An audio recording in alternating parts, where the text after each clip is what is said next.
Awal pandemi, ada 33 perusahaan asing yang keluar dari Cina karena negara itu menutup dirinya. Dan Indonesia pun menyambut gembira karena merasakan mendapat limpahan investasi asing besar-besaran dengan nilai ratusan triliun rupiah. Dan kalau puluhan perusahaan asing itu jadi dibangun di sini, maka ribuan tenaga kerja kita akan terserap ke sana. Tapi sialnya, Indonesia kalah menarik dari Vietnam. Pemerintah Vietnam menyediakan banyak kemudahan yang membuat para perusahaan itu lebih baik bangun pabrik di sana. Padahal luas negara Vietnam cuma seluas Papua dan penduduk di sana jumlahnya hanya separuh dari penduduk di Jawa. Lalu kenapa mereka lebih cantik dari kita? Ternyata kuncinya ada di kemudahan investasi dan perizinan. Pemerintah Vietnam mempermudah semua urusan supaya investasi asing tertarik untuk taruh duitnya di sana. Izin investasi Vietnam cukup satu pintu, sangat ringkas dan diberi banyak fasilitas. Terus gimana kalau asing mau investasi di Indonesia? Pertama, minta izin dulu di pusat. Kemudian urus izin ke provinsi. Lalu mampir ke meja kabupaten atau kota. Belum lagi minta surat lurah, RT dan RW juga jangan lupa. Belum nanti harus ada setoran ke akamsi atau anak kampung sini. Dan ormas-ormas mulai yang wajahnya preman sampai yang berjubah agama. Dan semua ujungnya adalah duit. Dari ujung ke ujung semuanya lapar. Belum nanti kalau asing jadi bangun pabrik di sini dan dia butuh banyak pekerja. Belum ada hasilnya, para pekerja udah sibuk cuti. Ada yang cuti hamil, cuti haid, saudara meninggal, cuti lagi, keponakan sakit, minta cuti. Padahal waktu dia kerja, targetnya nggak terpenuhi. Ya perusahaan pasti marah lah. Oh, marah?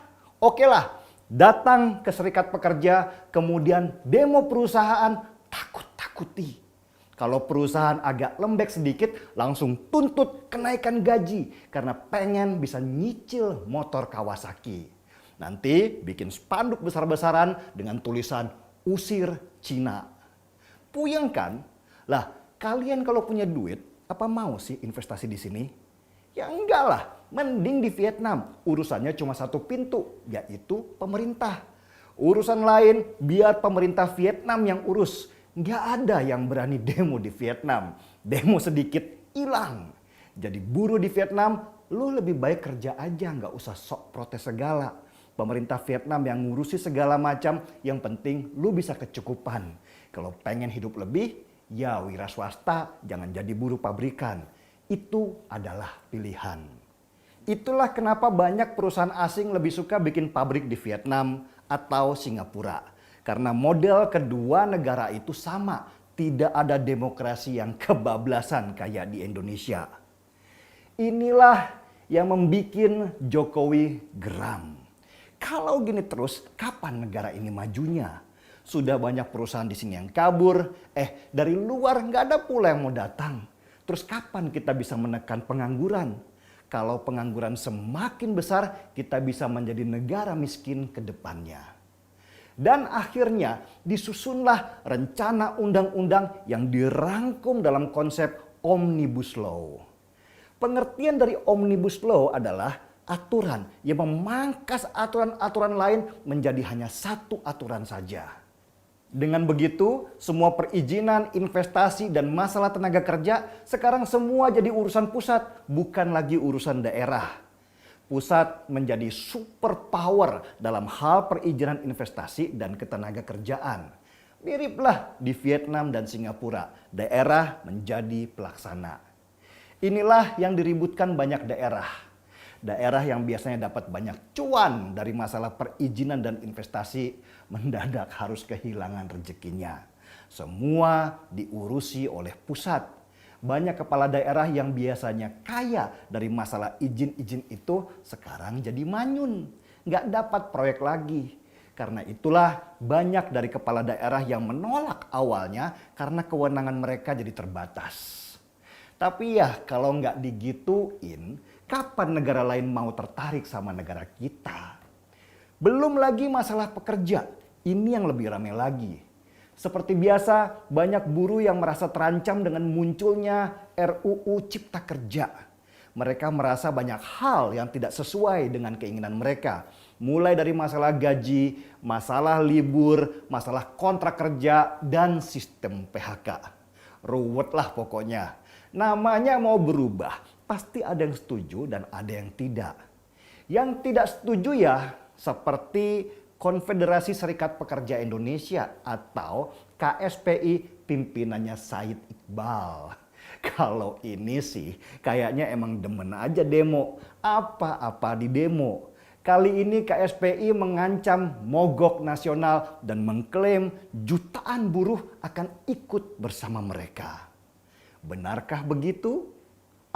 Enggak juga ternyata. Buktinya KSPN atau Konfederasi Serikat Pekerja Nasional nggak mau ikutan mogok. Mereka ikut pemerintah dan DPR. Aroma-aroma politisasi masalah RUU Cipta Kerja ini pun kental banget baunya. Mulai dari Gatot Nurmantio, mantan Panglima TNI yang jadi motornya kami. Gerakan kurang jelas yang sibuk sendiri di tengah pandemi. Gatot mendukung mogok nasional meski juga kurang jelas dukungan dalam bentuk apa. Wong orang-orang kami itu kayaknya nggak ada yang buruh deh. Begitu juga Demokrat dengan AHY yang sejak pandemi selalu berusaha tampil beda dengan Jokowi. Ya memang itu jalan ninjanya Partai Demokrat. Karena kalau nggak berbeda mereka juga nggak dapat simpati. Apalagi pemilihan legislatif kemarin mereka hanya dapat kursi 7%-an saja. Siapa tahu kalau berbeda bisa dapat tambahan meski sedikit supaya partainya selamat. Yang terakhir yang buat saya lega adalah Partai Keadilan Sejahtera atau PKS. PKS memang sudah memantapkan dirinya sebagai oposisi meski katanya mereka kurang bahagia. PKS menolak RUU Cipta Kerja juga nggak jelas karena alasan apa. Mungkin ya karena kurang bahagia itu tadi. Jomblo memang banyakan pada kurang bahagia. Yang lain gandeng-gandengan supaya bisa belai-belayan. PKS selama beberapa tahun harus rela membelai dirinya sendiri. Tapi PKS adalah kompas yang paling akurat. Kalau mereka tidak setuju, berarti Omnibus Law sudah benar adanya. Kita ingat jargon sejak 2014. Di mana PKS berpihak, maka pilihlah lawannya. Jadi ketidaksetujuan PKS membuat semua hal menjadi terang benderang. Kita berada di jalan yang benar dan harus bersyukur kepada Tuhan bahwa akhirnya kita punya ukuran mana kebenaran dan mana kesalahan dengan adanya PKS. Meski PKS juga belum tentu salah, tapi juga dia sering gak benar. Karena itu kita harus mengucapkan terima kasih yang sebesar-besarnya kepada PKS. Karena tanpa mereka kita akan selalu ragu mengambil keputusan. PKS lah penentu segala urusan. Seruput kopinya dulu.